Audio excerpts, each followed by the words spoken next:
Le ciel est assez intense. C'est clair comme dans le milieu.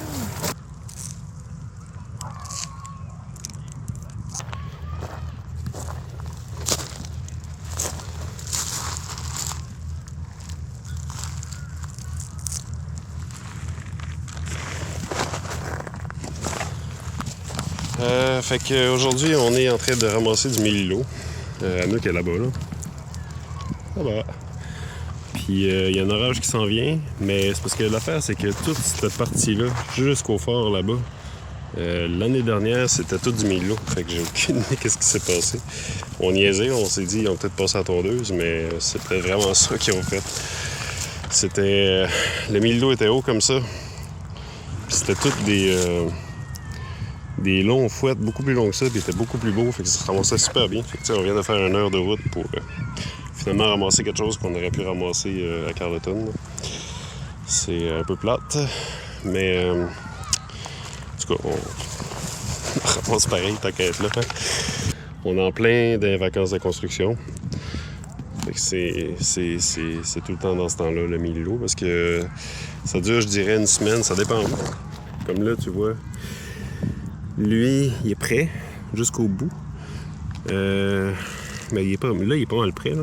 Mais si on entend trop, tu vois, comme ici, c'est tout en graine, puis c'est déjà tombé. Fait que ça... Je sais pas si ça vaut la peine de ramasser la base des fois, là, mais c'est comme ça, là, il est beau. Puis c'est tout ça, là, tu sais, c'est tout. Puis là, j'essaie toujours d'en trouver des plus beaux, mais ils sont pas très jolis. Tu vois, comme lui, il est pas prêt encore. Mais lui, ici, il est correct. Mais tu sais, des fois, les tiges peuvent être comme ça de longues, puis là, ça va bien. Tu sais, ça, c'est un exemple de mélilo qui aurait été beau.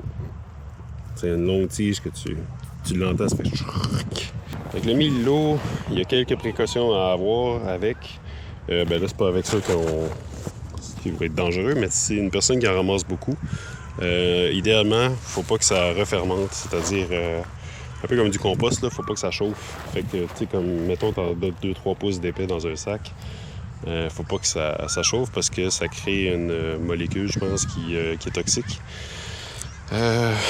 Sauf qu'en même temps, ce que j'ai lu, c'est que la quantité nécessaire pour la cuisson de quoi que ce soit dans une recette est tellement minime que même si c'est toxique, ça change rien. Fait que je vais aller voir Anouk, parce que là, il commence à mouiller. Puis ça ne tente sûrement pas de ramasser ça en dessous de la pluie. Moi non plus. Ah, ici, il est plus beau.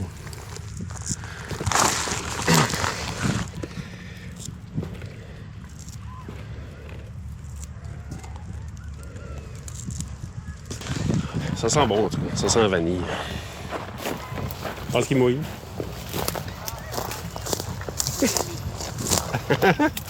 On va y aller. Rapidement, veux-tu juste dire qu'est-ce qu'on fait avec ça? C'est qu'on... Là, on va le mettre sous des screens, puis on va le faire sécher à l'air libre, là. Pas chauffé, là. Ouais, pas chauffé, là, à froid, là, si on veut, là. Puis ensuite, quand il est vraiment, vraiment sèche, on l'entrepose dans des styles de peau maçon, là. Puis après ça, nous autres, on s'en sert pour faire notre kombucha coco. On utilise la noix de coco râpée avec du mélilo. Puis ça fait un kombucha vanillé. Parce que, tu sais, c'est ça, le mélilo, ça, un coup séché, à infuser à froid, ben ça va goûter la vanille. Puis t'as vraiment pas besoin d'en mettre beaucoup, hein. Quelle quantité combien, mettons, dans un verre? Moi, j'en mets à peu près une cuillère à soupe, là, puis même pas full, là, dans un fût. Fait que ça veut dire une cuillère à soupe peut nous faire environ 50, quasiment 70 bouteilles, là. Fait que tu sais, il y a quoi? Il y a une fleur par bouteille? Genre? Même pas? Ouais, genre, tu sais, d'après moi, là, il y a à peu près ça par bouteille, là. Et puis ça, c'est beau. Wow. Ouais. Fait que ça goûte en masse. On va y aller, il mouille. OK, bon. Et la gars, il aime bien chenille. Ouais, je sais, j'ai filmé. Bye. Anouk est parti. C'est bien pareil, hein, faire 1 heure de route pour ça. Ouais. Puis on essaie de pas le détruire, même s'il passe la tondeuse dedans.